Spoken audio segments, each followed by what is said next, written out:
TD. D'accord? Donc, je partage.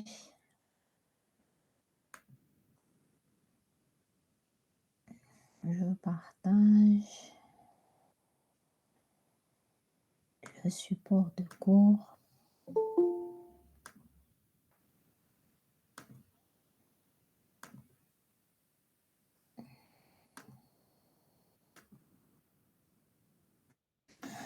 Donc, on avait commencé la semaine passée le développement du modèle dynamique. Donc, on avait défini ce qu'était, on avait dit que pour développer le modèle dynamique, on avait commencé par identifier les scénarios. Ensuite, formaliser les scénarios. Donc, pour formaliser les scénarios, on pouvait entre autres le faire avec un diagramme de séquence et un diagramme de communication. Donc, on avait repris le scénario création d'une mission.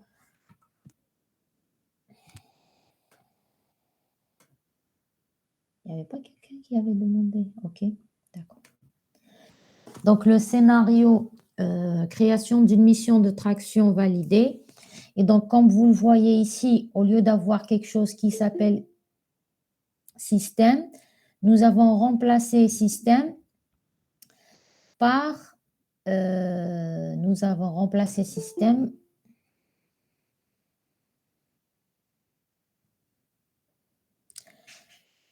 les objets, donc instances de classe du diagramme de classe que nous avons développé dans le modèle statique. Donc, c'est pour ça que si je prends par exemple création d'une mission de traction validée, je crée la mission, je définis la destination, l'agence de destination de cette mission. Ensuite, je pense qu'on va revenir pour les séances qui nous resteront après les vacances à Teams parce que c'est pas pratique à chaque fois d'arrêter pour faire entrer les gens. Donc, après, il s'agit d'affecter donc à chaque commande de notre liste de commandes, des commandes affichées, on va lui affecter une mission. Et la commande me retournera le poids estimé de la commande concernée, ce qui nous permettra au fur et à mesure d'afficher le tonnage estimé pour le répartiteur, jusqu'à ce que le répartiteur arrête de sélectionner des commandes. Donc, on va ensuite, pour un véhicule donné, véhicule affecté, on va lui affecter la nouvelle mission de traction.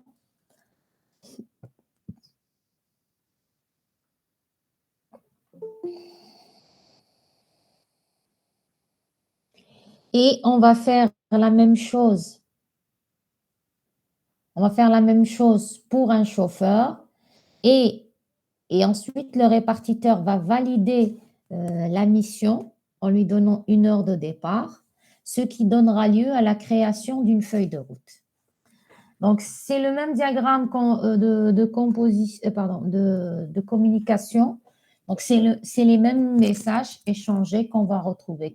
Créer d'abord une mission, ensuite définir la destination, ensuite affecter. Donc là, on va affecter pour chaque commande on va lui affecter le code de la mission, etc. Donc, c'est le même diagramme. Un autre exemple de formalisme, donc on a ici, pour le scénario nominal, annuler une mission d'enlèvement en attente. Donc, création d'une mission de tournée, définir est-ce que c'est un enlèvement, ensuite affecter la mission, la commande à la mission. Donc, on a ici les différentes étapes concernant le scénario annuler une mission d'enlèvement qui est décrit avec un cas. Donc, faites attention, quand je suis dans la phase analyse où j'ai défini le diagramme de classe, je n'ai plus système, mais je n'ai que des objets de type des objets qui sont des données métiers. Parce que dans mon diagramme de classe à la phase analyse, je n'ai que les classes métiers. Donc, le même diagramme est décrit ici en diagramme de... pardon, le même scénario est décrit ici avec le diagramme de communication. Alors, on vous dit, il ne faut pas multiplier les diagrammes. C'est-à-dire que si chaque cas d'utilisation, chaque cas d'utilisation peut avoir plusieurs scénarios. Je ne vais pas, si je me mets à avoir un scénario, un diagramme de communication. Ah, il n'y a pas eu de... Si je me mets à avoir un diagramme de communication et de séquences par scénario, j'aurai des dizaines, voire des centaines de diagrammes. Donc, on vous dit, regrouper plusieurs scénarios sur le même diagramme s'ils contiennent des variantes très proches. C'est-à-dire, si j'ai des scénarios qui sont très proches, je les mets sur le même diagramme. Donc, c'est notamment le cas pour les scénarios d'exception qui se greffent généralement sur les diagrammes de séquence représentant les cas nominaux. Néanmoins, si les variants sont trop différents, ne les regroupez pas parce que cela nuirait fortement à la lisibilité. J'insiste sur le fait que l'objectif même des diagrammes, c'est de rendre plus facile l'interprétation et la lisibilité du texte. Donc, si votre diagramme se retrouve lui-même illisible, on n'a rien fait. Donc, c'est à vous de juger quels sont les scénarios qu'on peut fusionner et pour que votre diagramme reste lisible. Donc, on vous dit modéliser un enchaînement plutôt qu'un scénario complet si cet enchaînement est complexe et commun à plusieurs scénarios et utiliser la notion de référence à une autre interaction. Donc, là, quand par exemple, c'est le principe du include. Ça veut dire quoi? Quand j'ai un enchaînement ou une partie de mon scénario, le include, à quoi il sert? Le include sert à deux choses pour les cas d'utilisation et je reviendrai pour expliquer le même principe ici. À quoi sert le include? Quand j'ai une même partie d'activité qui se répète plusieurs fois dans plusieurs cas d'utilisation. Plutôt que de la décrire à chaque fois, de la modéliser à chaque fois, je la mets comme étant un cas d'utilisation et je fais référence à cette partie-là en utilisant le include. Même chose ici pour les diagrammes de séquence. Si j'ai par exemple une séquence, c'est-à-dire c'est un ensemble c'est une séquence d'échange de messages qui se répète dans plusieurs scénarios ou dans plusieurs cas d'utilisation. Donc, plutôt que de la refaire à chaque fois, je vais la dessiner ou la modéliser dans un diagramme de séquence à part et je fais référence dans les autres diagrammes. C'est comme l'utilisation des méthodes. J'ai un code source qui se répète plusieurs fois dans plusieurs méthodes. Je le factorise, je définis une méthode qui contient et je fais appel à cette méthode. Donc, c'est là où va entrer on va voir la partie, va rentrer en jeu le ref. On avait vu en cours le ref pour dire cette partie-là. Cette partie-là se répète plusieurs fois, donc je vais la factoriser et faire référence à chaque fois. Donc ici, pour la première partie de notre slide où on disait on peut fusionner plusieurs scénarios dans un même diagramme de séquence. Là, on a le scénario nominal 1 qui était validé, attendez, je ne me rappelle plus ce que c'était. Création d'une mission de traction validée. Ensuite, on a aussi les deux exceptions. Alors, je vais voir quelles étaient les deux exceptions. Voilà. Les deux exceptions. Madame, Oui, l'écran est bloqué. d'accord.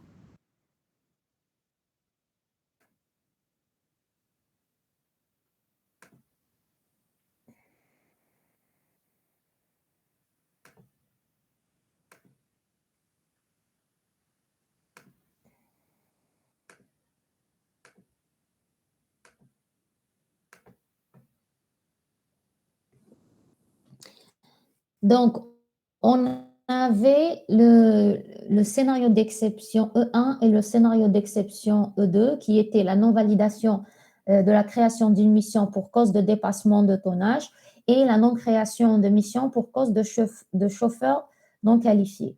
Donc, pour le formalisme, donc j'avais dit on pouvait fusionner des scénarios.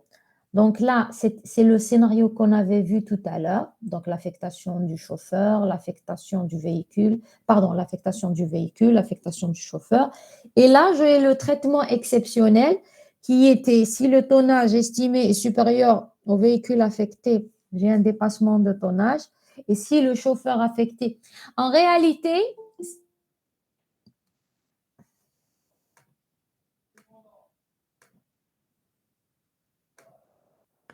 donc les traitements d'exception que j'ai rajoutés ici.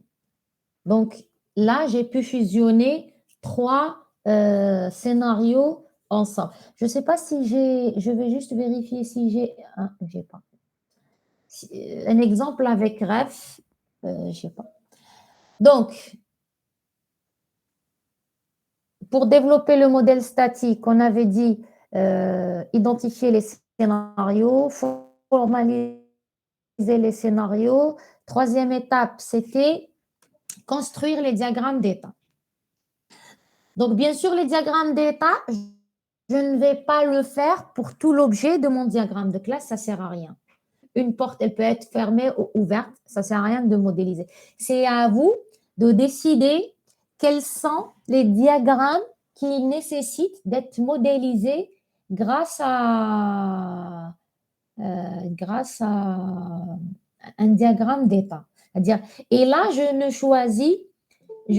vais choisir les diagrammes, les objets dont le cycle de vie est pertinent, c'est-à-dire qu'il doit être implémenté. Donc, seuls les objets dont le cycle de vie ou dont le changement d'état est pertinent et puis complexe, que je vais modéliser. Donc, on vous dit, une fois les scénarios ont été formalisés, la connaissance de l'ensemble des interactions entre objets permet de se représenter les règles de gestion dynamique du système. Il faut cependant, après, donc, les diagrammes séquences et... Alors, j'ai une remarque sur le chat.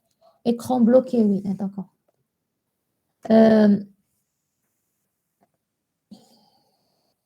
Donc, on décrit et l'interaction entre les objets et le cycle de vie de certains objets. Donc, c'est pour ça qu'on vous dit il faut cependant se focaliser sur les classes aux comportements les plus riches de manière à développer précisément certaines de ces règles dynamiques. On recourt à cet effet au concept de machine à état fini pour les diagrammes d'état machine qui consiste à s'intéresser au cycle de vie d'un objet générique d'une classe particulière au fil de ses interactions avec le reste du monde dans tous les cas possibles. Cette vue locale d'un objet décrivant comment il réagit à des événements en fonction de son état courant et passe dans un nouvel état est représentée graphiquement sous la forme d'un diagramme d'état. Alors, on les appelle diagrammes d'état machine. Voilà. Donc, on a vu dans le début du semestre qu'est-ce qu'un diagramme d'état machine, comment le modéliser et à quoi il me sert. Donc là, on va utiliser, donc pour l'aspect dynamique, le développement du modèle dynamique, on va utiliser les diagrammes dynamiques. Donc les diagrammes de séquence communication pour décrire l'interaction entre les objets, les diagrammes d'état pour décrire les différents états que peut connaître un objet lors de l'exécution du système. On n'a pas décrit ici, mais on peut aussi utiliser les diagrammes d'activité pour décrire les différents enchaînements liés à un cas d'utilisation ou à un scénario. Donc là, on vous donne la classe mission. Au départ, on va la créer. Elle est en attente, c'est-à-dire tant qu'elle est créée et elle n'a pas été validée, elle est en attente. Dès qu'on la valide, avec une date de départ prévue, elle devient validée. Quand elle démarre, c'est-à-dire au départ, elle devient en cours. Et lorsque la mission est terminée, donc on est arrivé à destination, on a traité toutes les commandes, on dira qu'elle est terminée. Donc ça, c'est la version, on va dire, la plus simple du diagramme de mission. Après, plus on étudie plus précisément, par exemple ici, on n'a pas rajouté l'information qu'une mission à tout moment, jusqu'à ce qu'il ne reste qu'une heure avant le départ, là, on ne peut plus l'annuler. Et donc, on peut rajouter d'autres contraintes à notre classe mission. Donc, tant qu'elle est dans l'état attente, on peut la modifier. Donc, on avait dit l'enchaînement alternatif, on avait parmi les enchaînements alternatifs, on pouvait modifier une mission. Tant qu'elle n'était pas validée, la modifier ne changeait pas son état. Mais quand elle est validée, si je la modifie, je reviens dans l'état en attente. On avait dit aussi qu'une mission pouvait être annulée, qu'elle soit en attente ou validée. Ensuite, on avait dit que la mission qui est validée, on peut la modifier à tout moment, sauf si la condition date courante égale date de départ prévue moins 1 heure. Là, elle devient non modifiable. Et ensuite, le départ en cours. Donc, une fois, on vous dit, par exemple, après 48 heures, on peut supprimer la mission de notre système. C'est-à-dire, on va l'archiver ailleurs et on peut la supprimer de notre système. On pourra par la suite aussi, en analysant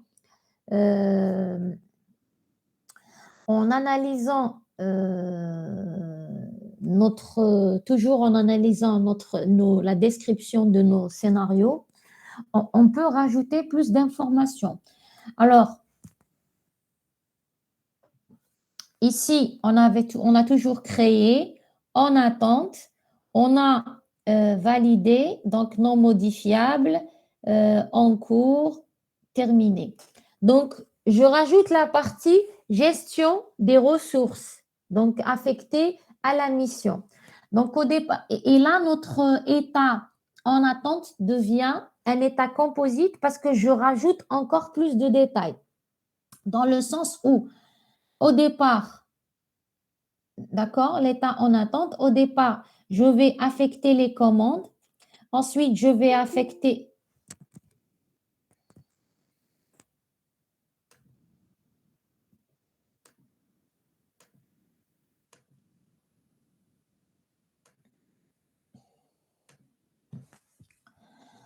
Ensuite, je vais affecter les commandes avec les activités que j'ai ici, affect commande, action, incrémenter le tonnage estimé avec le poids estimé. Désaffecter, affectation des commandes, je peux désaffecter des commandes. Une fois que j'ai terminé, je sors de l'état affectation des commandes, je passe à l'état affectation des ressources. Donc là, soit j'ai l'affectation des ressources, véhicules et chauffeurs se fait correctement et là, je passe dans un état erreur, soit je passe dans un état prêt qui me permet d'être validé. Donc, je ne peux valider une mission que si elle est dans l'état prêt. Je ne peux pas le faire à partir de n'importe quel sous-état. Et là, je garde valider, date et créer feuille de route. Donc, action liée à la validation d'une mission, c'est qu'on va créer une feuille de route. Après, qu'est-ce qu'on a rajouté aussi? Ici, on avait dit qu'on pouvait annuler. Donc, j'annule une mission peut être annulée, mais quand j'annule une mission, je dois libérer les ressources que j'ai affectées à cette mission. Sinon, elles vont être bloquées, réservées sans ni on va les utiliser pour cette mission, ni ils vont être utilisées pour une autre mission. C'est comme les fichiers, à la fin, quand vous les ouvrez, vous devez toute ressource partagée doit être libérée lorsqu'elle n'est plus utilisée. Donc, et là aussi, le départ. Le départ, j'ajoute une action créer, suivi, mission. Parce qu'une mission, dès qu'elle démarre, il faut qu'on suive la mission. Donc, je rajoute une activité qui est créer, suivi, mission. Et à l'arrivée aussi, puisqu'on est arrivé, on n'a plus besoin des ressources, je vais libérer les ressources. Donc, regardez, à partir, comment dire, à partir du cahier de charge, toutes les informations qu'on avait vues dans le cahier de charge, on a pu passer de cette version de notre classe mission. Donc, généralement, on a quelque chose qui est très sommaire et qui est complété au fur et à mesure qu'on analyse notre diagramme, nos scénarios. Et si vous regardez pour la partie affectation des ressources, elle a été encore plus développée parce que on a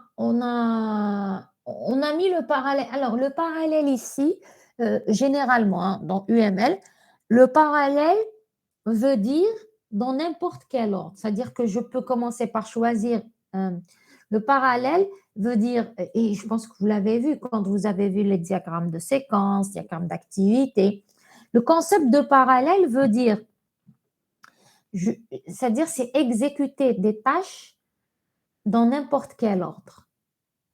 La différence entre le séquentiel et le parallèle, c'est que les mêmes tâches, si elles s'exécutent en séquentiel, c'est qu'il y a un ordre d'exécution de ces tâches.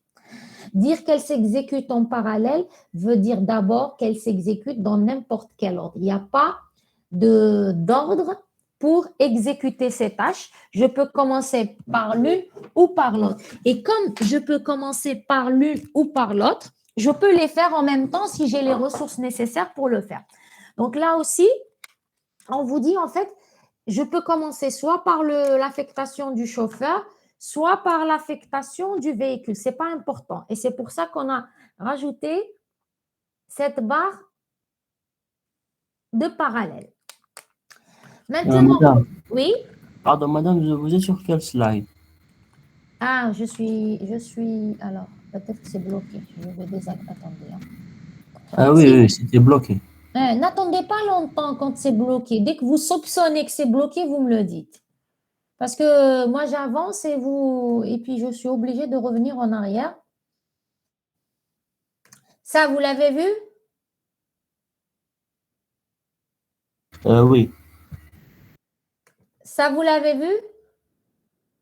oui, Ça, vous l'avez vu? non. Voilà. Donc, je reviens sur ce slide. Je suis là. Ça, vous l'avez compris? Des questions sur ce slide? Est-ce que vous avez des questions sur ce slide avant que je n'avance? C'est bon? Donc, regardez cette partie affectation des ressources. On va la développer ici. Donc, je suis dans l'état composite en attente. On avait d'abord affectation des commandes, ensuite affectation des ressources. Et je sors de affectation des ressources, soit avec prêt, soit avec, on avait dit soit vers l'état prêt avec OK, soit avec l'état pas OK, pardon, avec la condition pas OK, je vais dans erreur et je vais développer cette partie affectation des ressources. Donc, j'étais en train d'expliquer que ici, la notion de parallèle exprime le fait que les deux tâches les deux tâches affectation de véhicules et affectation des ressources sont des tâches qui peuvent s'exécuter dans n'importe quel ordre. Soit je commence par affecter un véhicule, soit je commence par affecter un chauffeur. L'ordre n'est pas important. Alors que pour les commandes, je dois d'abord affecter les commandes, ensuite affecter les ressources. Et donc, si je regarde ici pour l'affectation des véhicules, au départ, la mission, elle est sans véhicule. C'est Ensuite, encore bloqué, madame. c'est encore bloqué.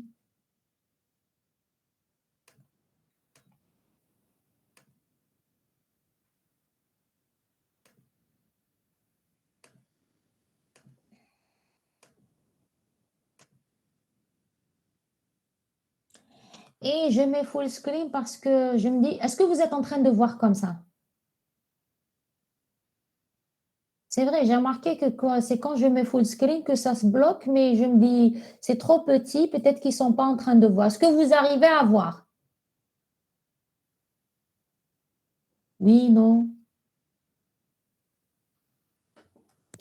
Répondez pas tous à la fois, hein. Oui, d'accord. Vous pouvez zoomer. Oui, je peux zoomer, mais c'est pas drôle. J'aime pas zoomer. Parce qu'après, il faudra gérer les pages. Je ne peux pas passer facilement d'une page à une autre.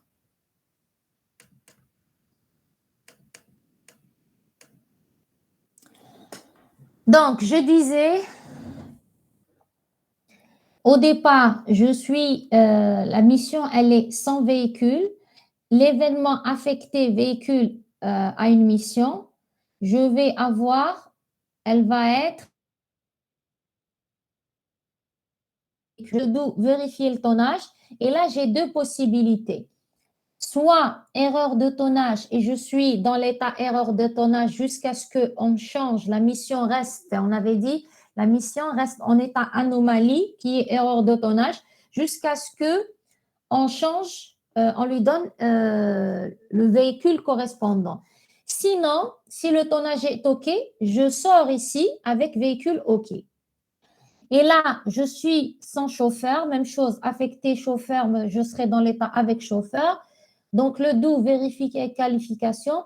Si le chauffeur n'est pas qualifié, je suis dans l'état erreur qualification et la mission, si elle n'a pas été annulée, restera dans l'état erreur qualification. Rappelez-vous, on vous avait dit dans l'énoncé que elle sera marquée, la mission sera marquée anomalie jusqu'à ce que l'anomalie soit validée et on ne peut pas valider une mission qui est toujours en état anomalie. Donc, tant que je n'ai pas changé de chauffeur, je reste dans l'état erreur qualification. Si le chauffeur est OK, je sors. Et là, comme j'ai un parallélisme, il faut que véhicule soit OK et chauffeur soit OK pour que je puisse passer dans l'étape près. Regardez, on vous dit transition automatique de synchronisation. Dès que j'ai terminé cette partie et que j'ai terminé cette partie, et il faut que les deux soient terminés, je passe à l'étape près. À l'étape près qui est ici. D'accord? Donc, voici un diagramme d'état qui a encore été un peu plus détaillé par rapport à ce qui a été identifié dans le cahier de charge préliminaire, mais surtout dans la description détaillée de chaque cas d'utilisation. Et maintenant, essayez d'imaginer que vous êtes un programmeur qui utilise ce diagramme d'état. Au départ, ici, tout ce que je peux identifier, c'est la méthode validée qui est dans la classe mission qui me permettra de valider. J'ai une condition départ et une condition arrivée. Mais je ne sais pas comment l'état va changer en cours et arriver. Là, j'ai un peu plus d'informations. Là, j'ai beaucoup plus de détails. J'ai encore plus de détails pour cette partie affectation des ressources.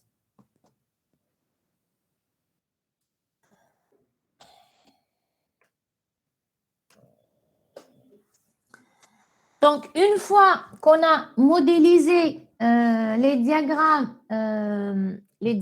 d'état concernant pas tous les objets de mon système, mais les objets qui ont des changements d'état complexes ou pertinents et qu'on doit retrouver, on va dire, dans notre système, on passe à l'étape suivante, c'est valider les diagrammes d'état avec les diagrammes d'interaction. Ça veut dire quoi? S'assurer déjà de la cohérence des diagrammes dynamiques entre eux. Donc, vérifier que déjà, parce que j'ai fait d'une part des diagrammes d'interaction, séquence et communication, et de l'autre côté, j'ai fait des diagrammes d'état, et je dois m'assurer que les deux types de diagrammes sont cohérents entre eux. Il n'y a pas d'incohérence entre mes diagrammes dynamiques.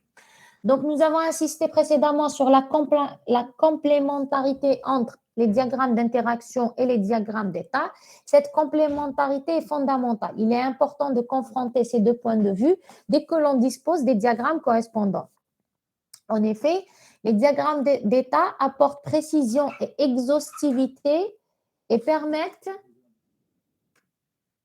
2 secondes, je reviens. Où est-ce qu'il est?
Je suis de retour.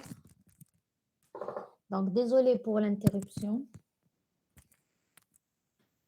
Je reprends.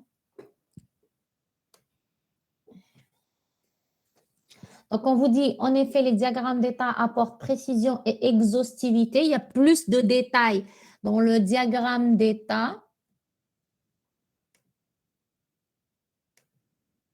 D'accord? Lié à une mission par rapport au diagramme de séquence. Donc, on a plus de détails dans le diagramme d'état. Ils peuvent également inciter à créer de nouveaux diagrammes d'interaction pour compléter ceux qui existaient déjà. Il faut toutefois vérifier que les diagrammes d'état de classe impliqués dans les diagrammes d'interaction prennent bien en compte tous les scénarios décrits et qui plus est de façon correcte. Donc, s'assurer que les diagrammes sont cohérents. Les relations diverses qui existent entre les principaux concepts du modèle statique.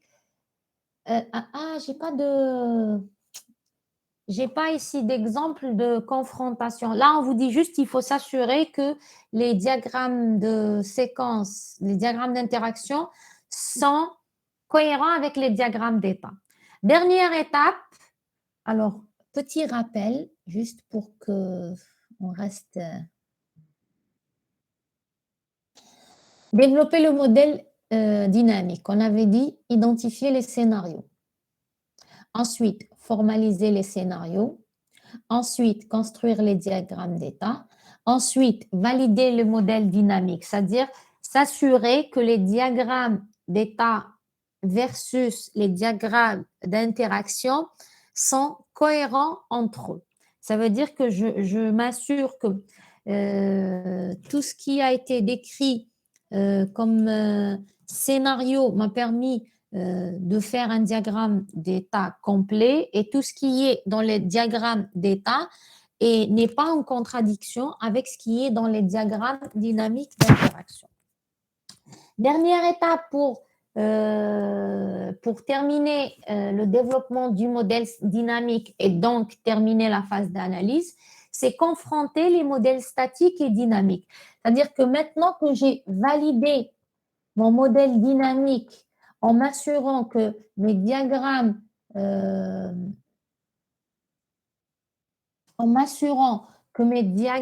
dynamiques sont cohérents entre eux, je passe maintenant à la validation du diagramme dynamique par rapport au diagramme statique. On avait fait un petit exercice sur ça avec le TD de Simple Watch où on avait modélisé un diagramme dynamique qui était le diagramme de communication et ensuite on avait confronté ce modèle dynamique qui était le diagramme de communication au modèle statique qui était le diagramme de classe. On s'est rendu compte qu'il y avait une incohérence entre les deux diagrammes et de ce fait, nous avons décidé soit de mettre à jour le diagramme de séquence pour qu'il corresponde, qu'il soit cohérent avec le diagramme de communication ou l'inverse. Bien sûr, c'est une décision qui va être prise lors de la confrontation des deux modèles suivant le contexte. Donc, les relations diverses qui existent entre les principaux concepts du modèle statique, objet, classe, association, attribut, opération, et les principaux concepts dynamiques, message, événement, état, activité, doivent être cohérents. Les correspondances sont loin d'être triviales, c'est-à-dire simple ou facile, car il s'agit bien de points de vue complémentaires et non redondants. Alors, donc on vous dit, essayons de synthétiser les plus importantes sans prétendre à l'exhaustivité. Ça veut dire quoi? Ça veut dire que la liste qu'on a ici n'est pas complète, mais déjà, on doit trouver des relations. C'est ce qui nous permettra de trouver des relations entre le modèle statique et le modèle dynamique.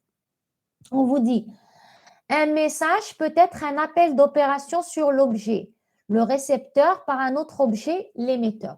Donc, rappelez-vous ce qu'on disait. On disait que je ne peux pas avoir une méthode, un message qui n'est pas une méthode dans l'objet récepteur. C'est exactement cette remarque. Un message que j'envoie vers un objet récepteur, ça veut dire c'est celui qui va recevoir le message. Lorsque j'envoie un message à un objet, lorsque bien sûr je suis dans la phase analyse où j'ai défini mon diagramme de classe, on avait dit que le message reçu par un objet devait être une méthode de cet objet. Donc, c'est ce que veut dire un message. Peut-être un appel d'opération, donc une méthode sur un objet. Récepteur par un autre objet émetteur. Un objet émetteur va envoyer un message à un objet récepteur qui contiendra le message, ça va être un appel d'une méthode de l'objet récepteur. Parce que c'est l'objet récepteur qui va exécuter une de ces méthodes suite au message reçu. Donc, un événement ou un effet sur une transition peuvent correspondre à l'appel d'une opération. Rappelez-vous, généralement, quand on est dans un diagramme d'état et que j'ai un objet qui passe d'un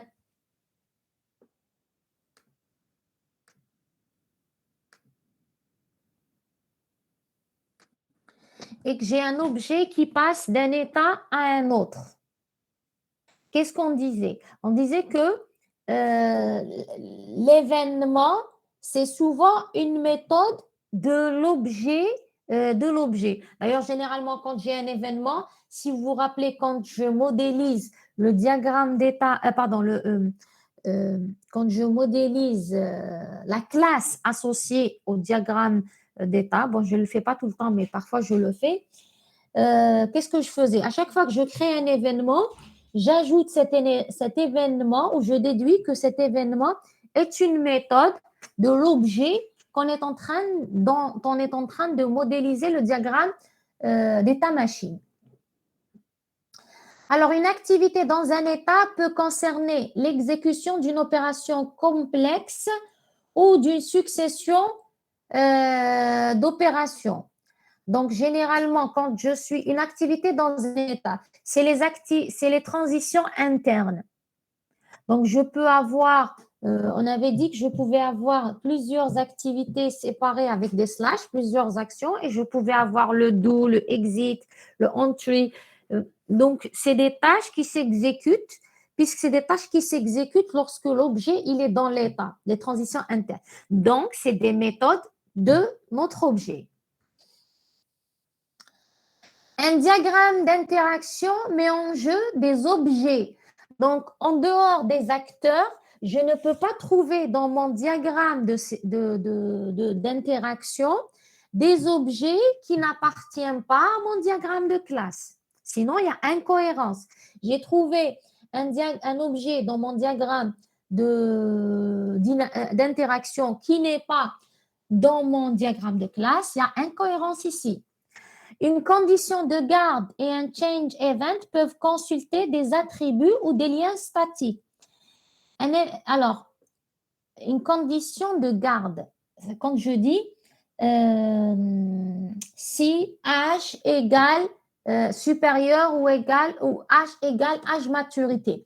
Donc, je peux déduire que H est un attribut de la classe individu. Rappelez-vous, la classe individu, c'était le premier exercice qu'on avait vu pour le diagramme d'état machine. Donc, on avait mis comme condition if âge égale âge maturité. Donc, âge peut être un attribut de la classe individu, puisque je fais un test sur l'état de l'objet, donc sur un ou plusieurs attributs de l'objet. Qu'est-ce qu'il y a d'autre? Un effet sur une transition peut manipuler des attributs ou des liens statiques. Alors là, je reviens à l'exemple de la montre. La montre numérique, on avait dit les états qu'elle connaissait, c'était affichage, modifier heure, modifier minute. Donc, quand l'événement, quand je suis dans l'état modifier heure, par exemple, on avait dit qu'on avait une transition externe réflexive qui était incrémente. J'appuie sur le bouton incrémente, je rajoute l'action minute, reçoit minute plus 1.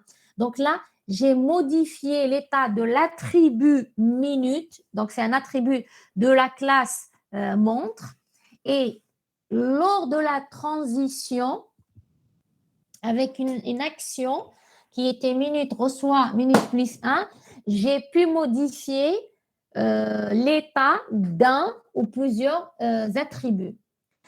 Le paramètre d'un message peut être un attribut ou un objet entier. Par exemple, parfois je donne en paramètre, alors j'ai ici, où est-ce qu'elle est? Attendez. Voilà. J'ai ici, je vais l'agrandir un peu. Pour véhicule affecté, j'ai donné en paramètre nouvelle MT qui est un objet existant. Donc, si je peux, c'est-à-dire si ici mon objet c'est une mission, je dois m'assurer que c'est un objet appartenant à mon diagramme de classe. Si j'utilise, c'est-à-dire tant que j'utilise des paramètres simples, ici par exemple date départ prévue, elle est de type date, c'est un type courant. Par contre, ici, j'ai utilisé un type qui est nouvelle MT, elle est de type mission traction. Donc, il faudrait que, ça veut dire que dans le diagramme de classe, je dois avoir un objet, une classe mission traction, parce que affecté ici, nouvelle MT, elle est de type mission traction. Alors,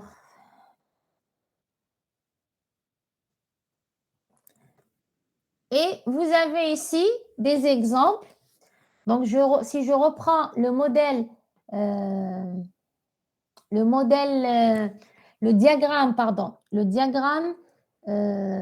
diagramme d'état concernant une mission, on avait dit au départ, je crée une mission, je donne son nom, le nom de la mission et la nature. Est-ce que c'est une mission d'enlèvement, de traction ou de livraison? Ensuite, au départ, elle est dans l'état en attente. Donc, j'ai donné par exemple ici des paramètres. C'est par rapport à cette règle-là. Le paramètre d'un message peut être un attribut ou un objet entier. Regardez ici. J'ai donné deux paramètres, le nom et la nature. Et ici, j'ai donné un paramètre date de départ.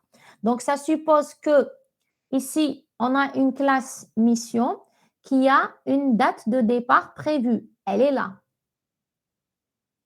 Puisque j'ai donné en paramètre à la méthode. Donc déjà, dans les méthodes de la classe mission, on a validé. Ensuite, validé, je lui donne en paramètre date de départ prévue. Donc, ça suppose que on a pris le paramètre tel quel et on a mis date de départ prévue.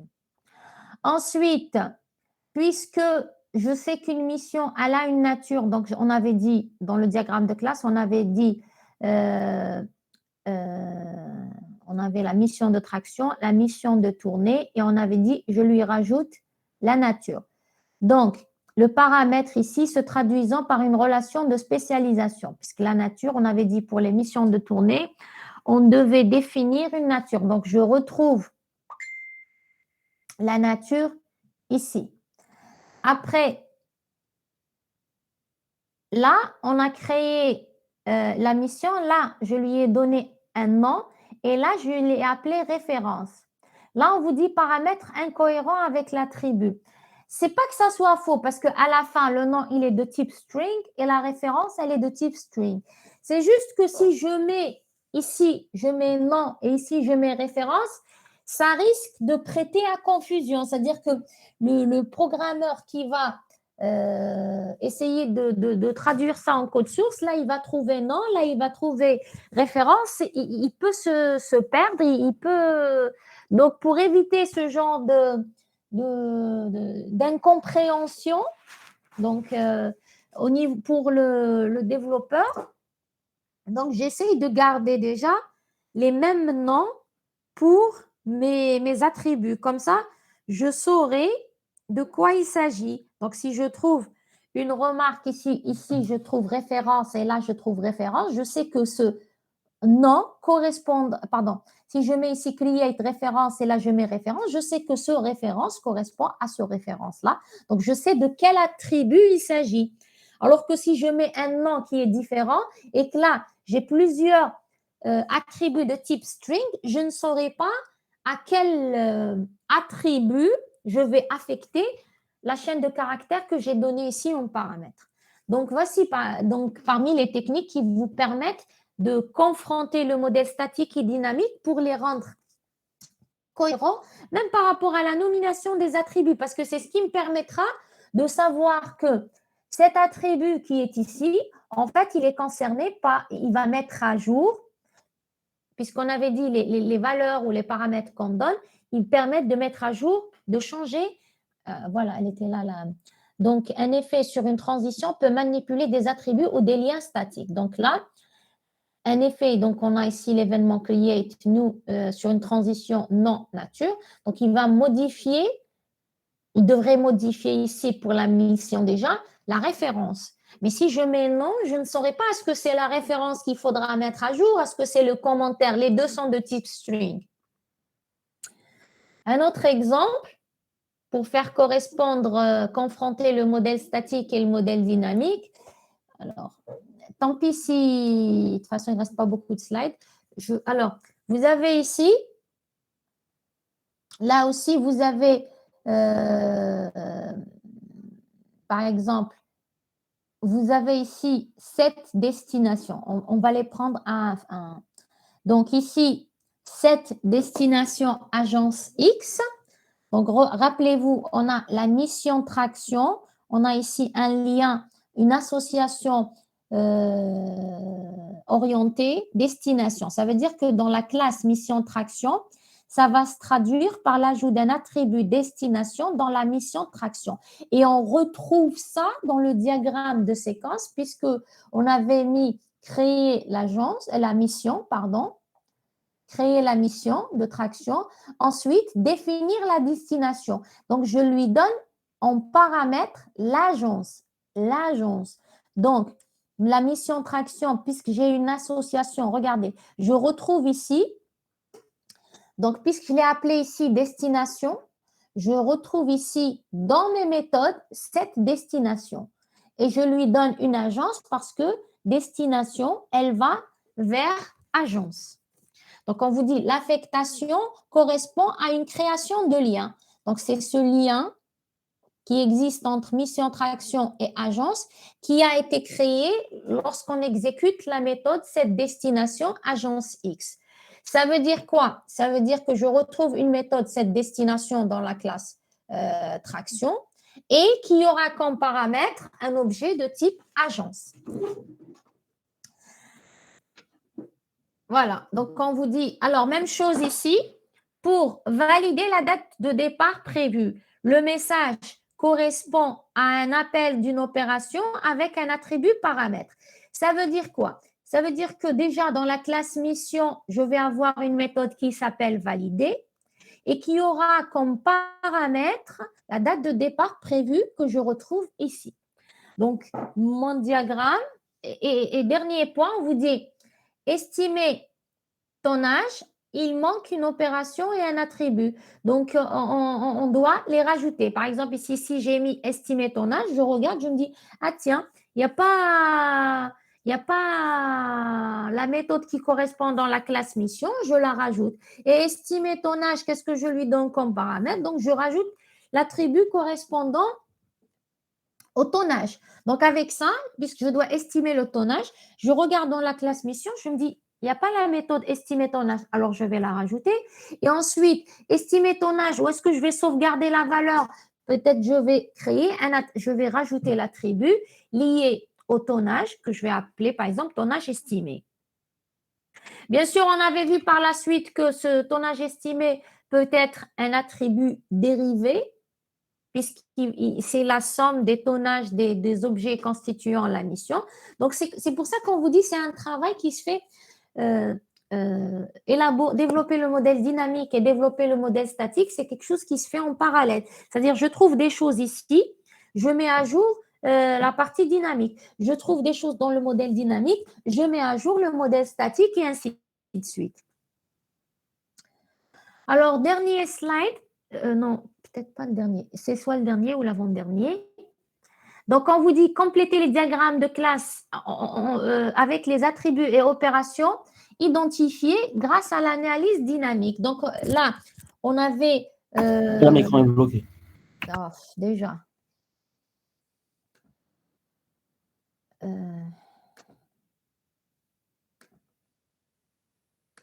C'est pas grave, de toute façon, il nous reste…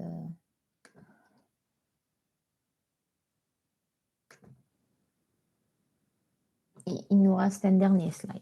Donc, Malish, s'il est bloqué, et je vais débloquer. Donc là, par exemple, on vous dit de compléter le diagramme de classe avec les attributs et opérations identifiées grâce à l'analyse dynamique. Donc, par exemple, ici, on avait dit que une mission, pour valider une mission de traction, donc on avait rajouté valider, elle peut être… donc, on a une généralisation des opérations parce que valider, annuler, c'est des missions, c'est-à-dire la mission, qu'elle soit une mission de tournée ou de traction, je peux le faire. Donc, je vais déplacer les méthodes validées et annulées dans la classe mission et on va les retrouver dans les classes mission traction et mission de tournée par héritage. Ensuite, on avait, puisqu'il s'agissait d'estimer le tonnage, donc on va ajouter un attribut tonnage estimé. On avait dit que lors de la création d'une mission, on va créer suivi mission et on va créer une feuille de route. Donc, alors, libérer les ressources. Bon, attendez 2 secondes, là, je ne suis pas très d'accord avec ça.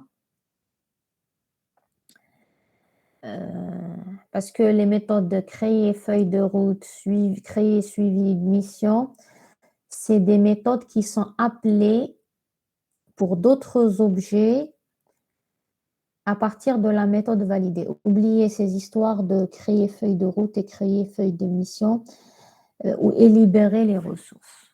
Mais en tous les cas, parce qu'on avait dit toute méthode qu'on peut avoir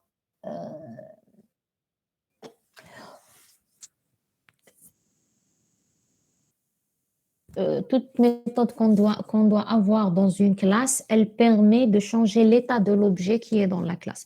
Mais en tous les cas, l'idée, elle est là. Par exemple, pour le tonnage, j'étais en train de regarder, je dois estimer le tonnage. On nous a dit qu'il fallait estimer le tonnage.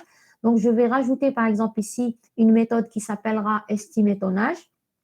Et puisque je dois regarder, connaître le tonnage estimé, je vais rajouter un attribut qui s'appellera tonnage estimé. Mais après, puisque j'ai mis à jour le diagramme, ça compte que l'attribut tonnage estimé peut être déduit à partir des tonnages des différentes commandes affectées. Donc, je vais le rendre, je rajoute la contrainte qui permet de le calculer. Donc, c'est pour ça que je vous dis que c'est un travail qui se fait en parallèle et qui permet d'une part et d'une autre. À chaque fois que j'ai quelque chose que j'identifie ici, dans le modèle dynamique, je mets à jour le modèle statique. Puisque j'ai mis à jour le modèle statique, il faut que je le revoie, qu'il est affiné, et ainsi de suite. Donc, et je dirais même que, regardez, puisque dans la phase découpage, mais ensuite, on passe enlever des associations, rajouter des associations. Donc, les relations, d'abord, la liste des classes n'est plus la même. Les relations qui existaient entre les classes ne sont pas les mêmes. Donc, ce qui va me pousser aussi à revoir mon découpage en catégories. Donc, les opérations de découpage en catégories, développement du modèle dynamique, statique, développement du modèle dynamique, c'est des opérations qui se font toutes en parallèle. C'est-à-dire, dès qu'il y a un changement dans l'une de ces étapes, par exemple pour le développement du modèle dynamique, va me pousser à mettre à jour, par exemple, mon modèle statique, ce qui va faire que je vais réanalyser mon modèle statique, ce qui va peut-être me pousser à ajouter ou à supprimer des associations et des classes, ce qui va m'amener ensuite à revoir mon découpage en... Bon, le découpage en catégorie, je vous propose de le laisser à la fin. Une fois que vous avez confronté votre modèle statique avec le modèle dynamique, vous avez terminé le développement du modèle dynamique, terminé le développement du modèle statique. Je peux ensuite mettre à jour mon découpage en catégories pour m'assurer qu'il respecte les dernières versions du diagramme de classe obtenu après l'analyse. Des questions jusque-là? Est-ce que vous avez des questions?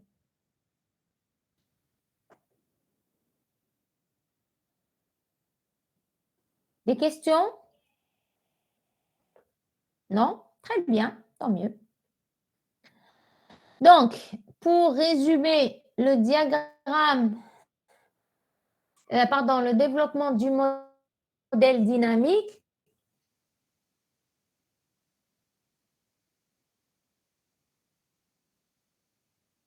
description des cas d'utilisation. Ça, plus les diagrammes de cas d'utilisation, ça, c'est des outputs de la capture des besoins fonctionnels.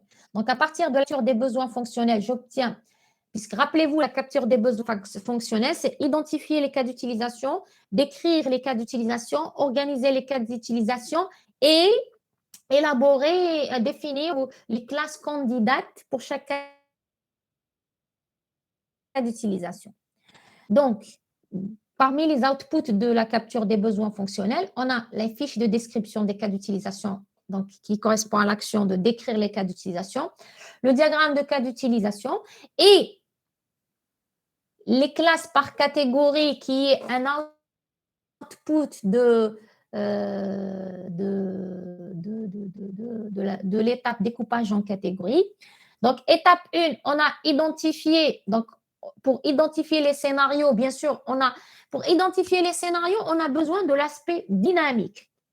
Et l'aspect dynamique, il est défini avec les cas d'utilisation et la description de ces cas d'utilisation. Donc, ces deux-là me permettront d'identifier les scénarios. Ensuite, pour formaliser les scénarios, j'ai besoin des objets de mon système. Où est-ce que je vais retrouver les objets de mon système?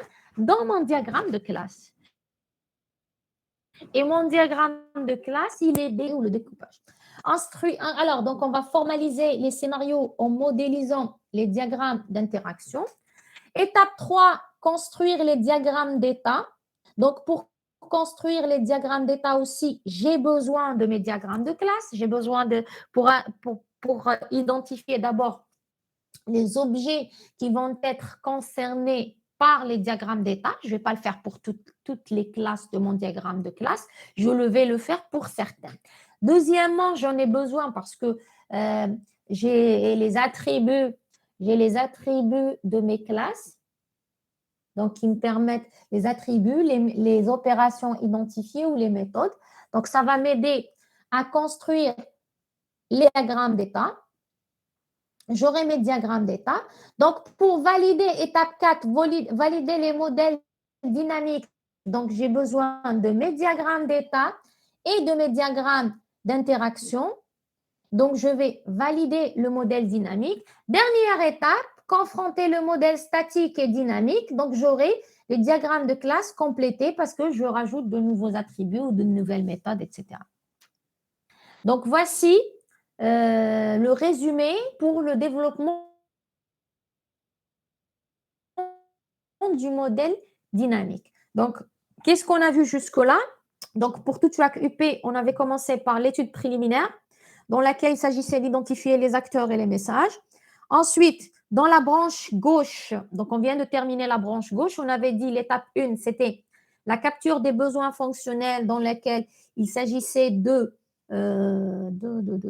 identifier les cas d'utilisation, décrire les cas d'utilisation, organiser les cas d'utilisation et définir les classes candidates. Ensuite, on est passé à la phase analyse. Dans la phase analyse, on a 3 grandes étapes qui sont le découpage en catégories, le développement du modèle statique et le développement du modèle dynamique. Donc, pour le découpage en catégories, on l'avait vu en TD, c'était répartir les classes candidates en catégories. Ensuite, modéliser le diagramme de classe préliminaire pour chaque catégorie. Étape 3, définir les dépendances entre les catégories.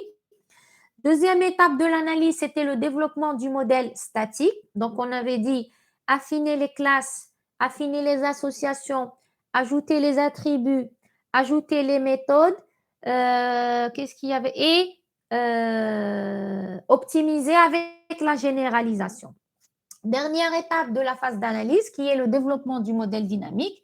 Donc, on a identifié les scénarios, formalisé les scénarios, construire les diagrammes d'état, valider le modèle dynamique et confronter le modèle statique et dynamique. Et à la fin de la phase d'analyse, on a terminé le traitement des données, terminé, non, on va l'affiner encore dans la conception, mais on a, si vous voulez, tous les attributs et méthodes liés au modèle de données, au modèle métier.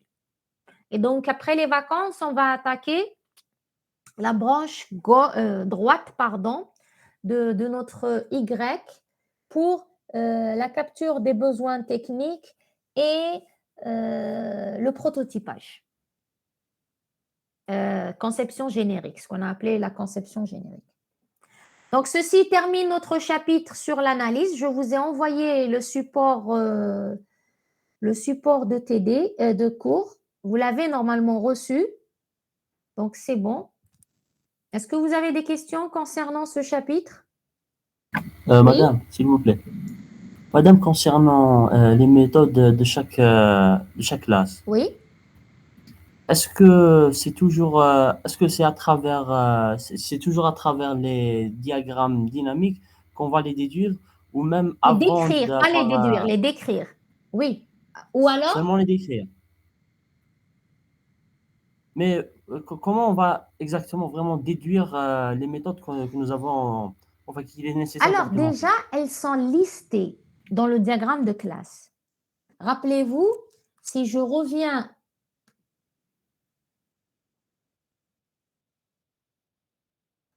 alors, le modèle statique, c'était...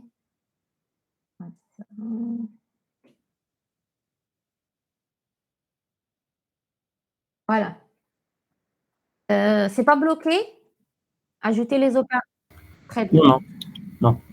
Donc, à partir de mon cahier de charge, de scénario que j'ai, la description des cas d'utilisation, j'ai identifié des méthodes. Donc, le diagramme de classe ne peut contenir que les signatures des méthodes. Il ne peut pas contenir la description. Maintenant, je viens ici. Une grosse partie du code source de la méthode créer une mission. Donc, si j'ai créé une mission de traction, créer une mission parce qu'il s'agira après de créer une mission de tournée, modifier une mission de tournée, modifier une mission de traction, annuler une mission de tournée, annuler une mission de traction. Donc, j'aurai tout le comportement, pas tout le comportement, parce que tout ce que j'aurai, c'est les messages échangés entre les objets.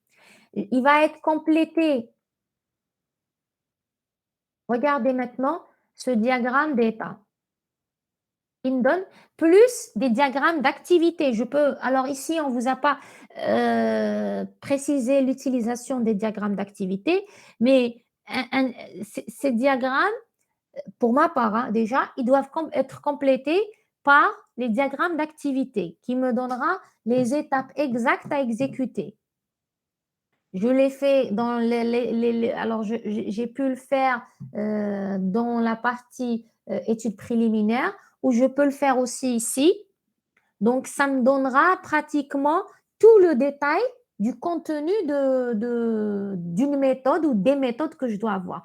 Donc, je vais non seulement déjà à partir de mon cahier de charge, de la description des cas d'utilisation, je vais identifier les méthodes, mais je peux aussi, lors de l'analyse, lors de cette modélisation, je vais identifier par exemple de nouvelles méthodes. Donc, je vais les rajouter dans le diagramme de classe. Je vais rajouter bien sûr la signature. Ah, d'accord. En fait, puisque c'est en parallèle, on s'adapte au fur et à Bien sûr, mesure. je mets au fur et à mesure. C'est pour ça que je l'ai précisé à plusieurs reprises et je l'ai même redit aujourd'hui.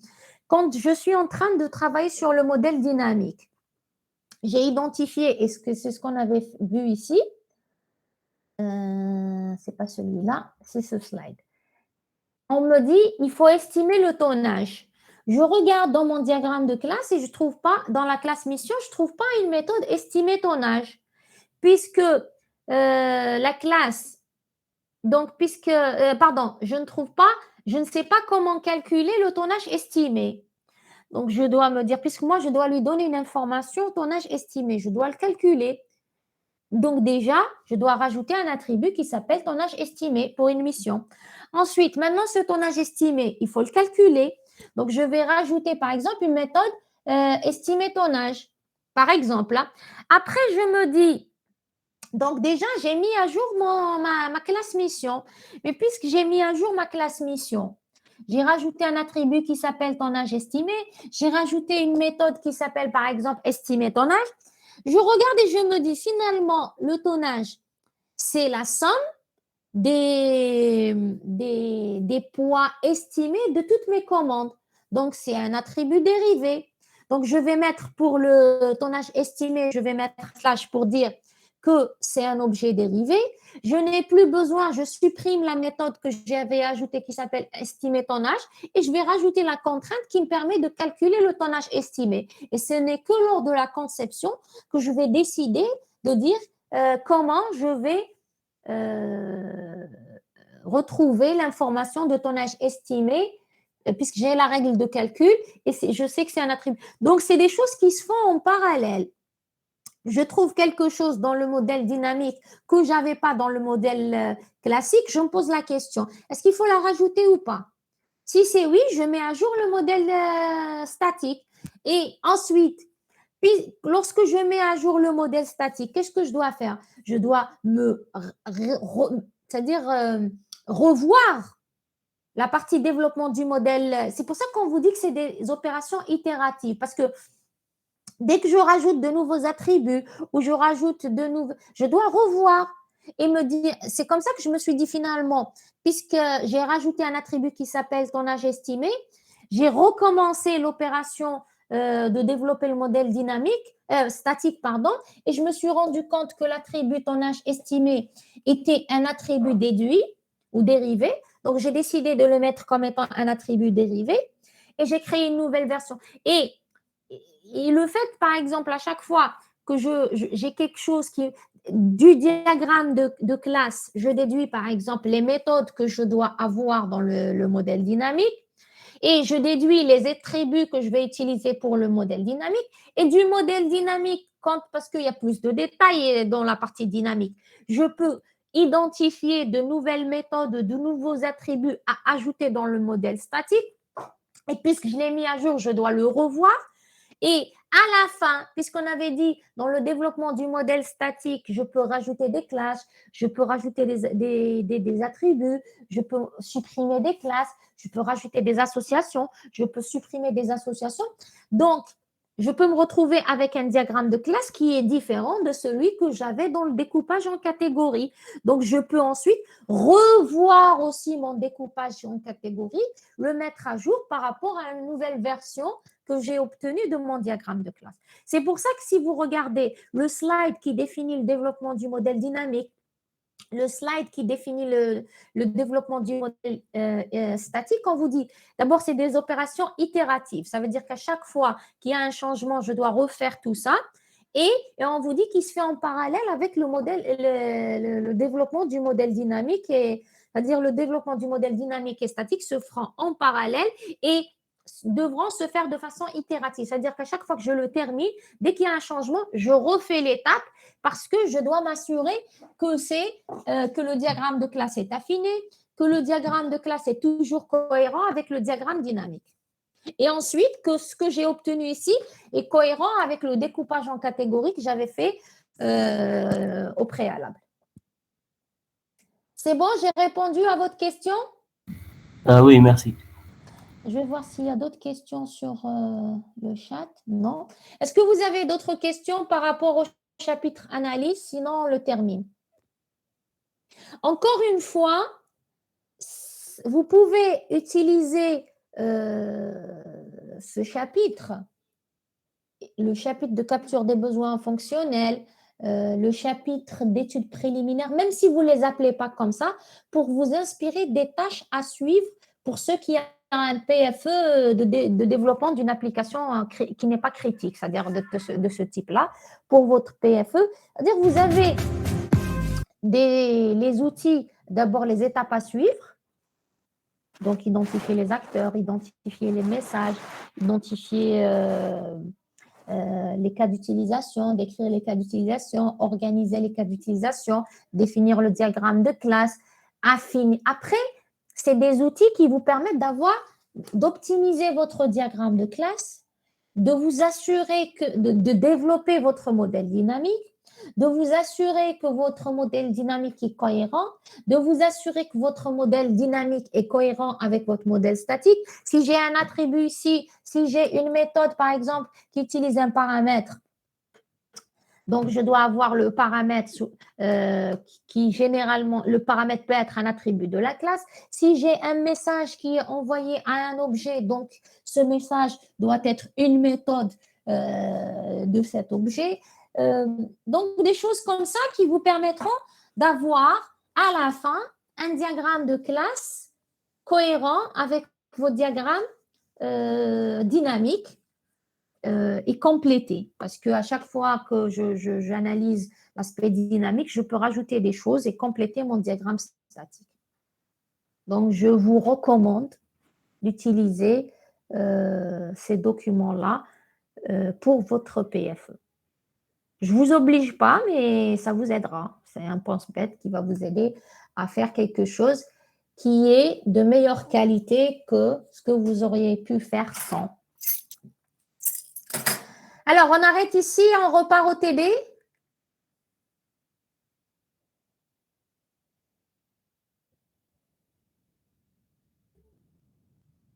Donc, alors, on va partager le TD.